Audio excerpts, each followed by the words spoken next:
December is for most people a time for family, holiday spirit, presents, Christmas, Jesus' birthday. But for an NBA superfan like myself, and for like many others, December is when trades can start to go down. Okay, and that is basically Christmas for us, meaning that most of the players in the NBA, I think it was like 88%, are now trade eligible. And this is a very, very exciting period for us NBA fans, because now either our favorite teams can now tank for Victor Wembanyama himself, or we can try to win us an NBA championship. It can go very different ways depending on what teams you are a fan of. You either want your favorite players traded away, or get some new favorite players traded into your team to hopefully make you better. So it is a very, very interesting time for tons and tons of fans out there. And in this video in particular, I'm going to be covering the probably at least two of the biggest names that have been getting tossed around in trade rumors all year, that being the Phoenix Suns' Jae Crowder and the Atlanta Hawks' John Collins. Now, both of these guys have been thrown around for very different reasons in the trade rumors. Jae Crowder for the Suns pretty much being that he pretty much threw a hissy fit the second the Suns said, hey, you're not going to start for us. And then Jae Crowder turned back and said, hey, well, I don't care, and I'm not playing for you. And well, now here they are. Jae Crowder hasn't played a second for the Phoenix Suns on the basketball court, and now he is in trade rumors as the Suns. I want to get a little bit of something for him. And then as John Collins' side of things is a little bit different, as John Collins has been very healthy all year and has actually been playing not great for the Atlanta Hawks, but it's mainly due to him just not fitting with the new regime of DeJounte Murray and Trae Young doing what they do, and it's because of how many shots Trae Young and DeJounte Murray shoot. John Collins has kind of fallen out of favor in the system, and he just doesn't fit with the team anymore. So both players getting rumored around for very different reasons, but both could very much be getting traded for each other, and that's what I'm going to be getting into this video, is a trade package for the Suns to get John Collins and for the Hawks to get Jae Crowder, as I think this would make a lot of sense. So the first thing I really want to get into this video is going to be the package itself. Now, the package, in my opinion, is going to be very, very fair in both ways. And the first side I want to get into is going to be the Phoenix Suns side of things. So for the Phoenix Suns, I have them getting Frank Kaminsky. Don't worry about him. He is only here to make the money work. He's just here, okay? He's solid. He's okay. He's Frank Kaminsky. Don't worry about Frank. The star of this trade, of course, is John Collins. Now, John Collins, I think, makes a lot of sense here, and I think John Collins is going to help this team very, very much going in the future, and I'm going to be getting into that a little bit later in this video. And now moving on to the Atlanta Hawks side of things, I think that the Atlanta Hawks are the Atlanta Trae Youngs, as a lot of people would like to say them. The Atlanta Hawks would be getting Jae Crowder, who's obviously the main thing in this trade, Dario Saric, who kind of the same boat as Frank. He's just here to make the money work, but Dario Saric is also very, very solid as well, and would give them very solid minutes, and then also have them getting 2 second-round picks as well, because John Collins is a lot younger than Jae Crowder. He has a higher ceiling, and there's just more potential for him to do good, so I think it makes more sense for the Hawks to kind of be getting made up for that a little bit in a little bit of draft capital. Not too much at all, but just a little bit, to help them out just a tad. Now to dive in a little bit deeper, let's go into why these teams would want to make this trade.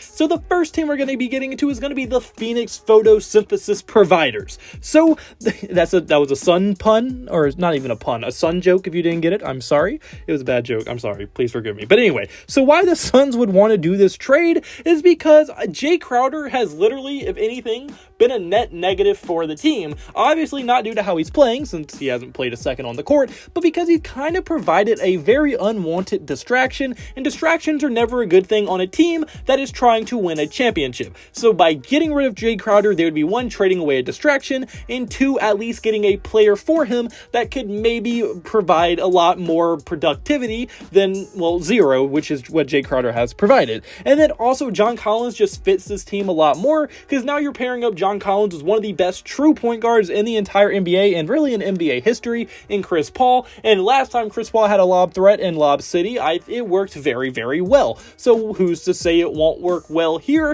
And I think him and John Collins him and DeAndre Ayton could also work off very, very well together. So overall, I just think John Collins would fit this team very, very well. And overall, I think him and Devin Booker and CP3 and DeAndre Ayton could legitimately be a very high-level contending team. Throw in Mikal Bridges and Cam Johnson when he gets back, and this team is going to be looking very, very scary, and no one is going to want to play them because the pick-and-roll game is going to be crazy. I'm pretty sure even the defense could get a little bit of help from this, although John Collins isn't a great defender. He is an athletic guy who can block shots and grab rebounds, so they should also be getting help from that perspective. And really, overall, there's no way for this trade to blow up in their face because, like I said, Jay Crowder is currently providing them nothing. If anything, he's a net negative due to the distraction he's causing. So the only way you can really get from this trade is a benefit from getting a better player. If John Collins ends up being terrible with you, you can just bench him and you're in the exact same situation you were before this trade, besides the fact that you traded Dario Saric, which really should not hurt you that bad at all. And this trade just makes a lot of sense for the Phoenix Suns to do, because if it doesn't work out, they're in the same boat they are in right now, and if it does work out, they're an even better and higher level team than they were before the trade. And now skipping over to the Atlanta Hawks, reason to why they would want to do this trade is because I think that the Atlanta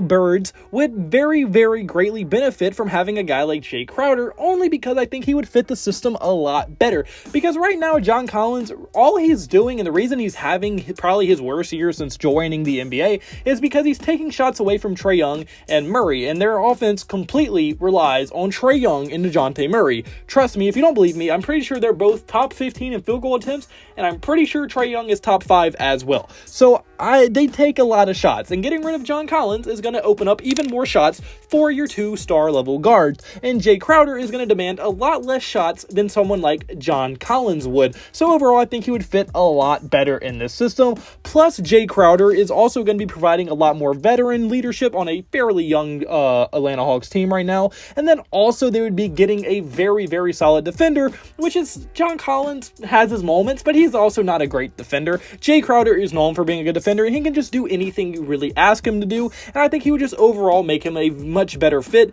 than John Collins currently is for the Atlanta Hawks. Now, do I think this would make them a contender? No, I don't think Jay Crowder makes that Atlanta Hawks team a contender, but do I think it makes them better? Yes, I do think it makes them better, and I think that they would be a much better team because of it, just due to the fit, and if they're going to do it, they should do it now rather than later, so that way they can kind of get them in the know how to work the system very good when it does come around playoff time. And then also, I mean, you're getting Frank Kaminsky. Yeah, he was at one time a lottery pick.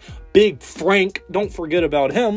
And then you're also getting a little bit of draft capital, although it not being that much. There have been very good second round picks in the past, and there are going to be in the future. So anytime you can get any draft capital is always a very, very nice thing. So I think both teams are getting very, very good players out of this, and I think they're going to be benefiting from this, and it's going to be very mutual beneficial. So who do I think is going to win this trade?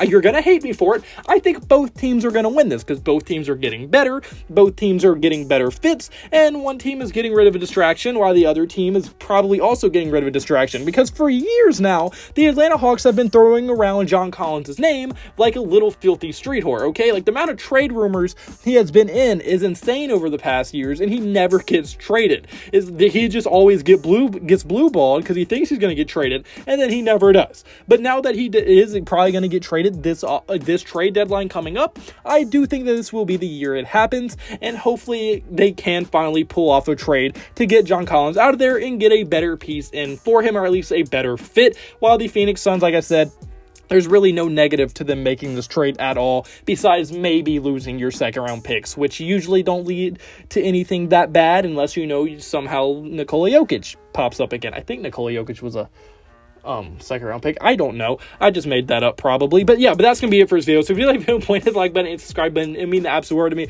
Oh, bless. And I hope you have a blessed day. God bless day. See you. Blessed day. All glory to God. See you in the next video. Goodbye. Boo. Blah.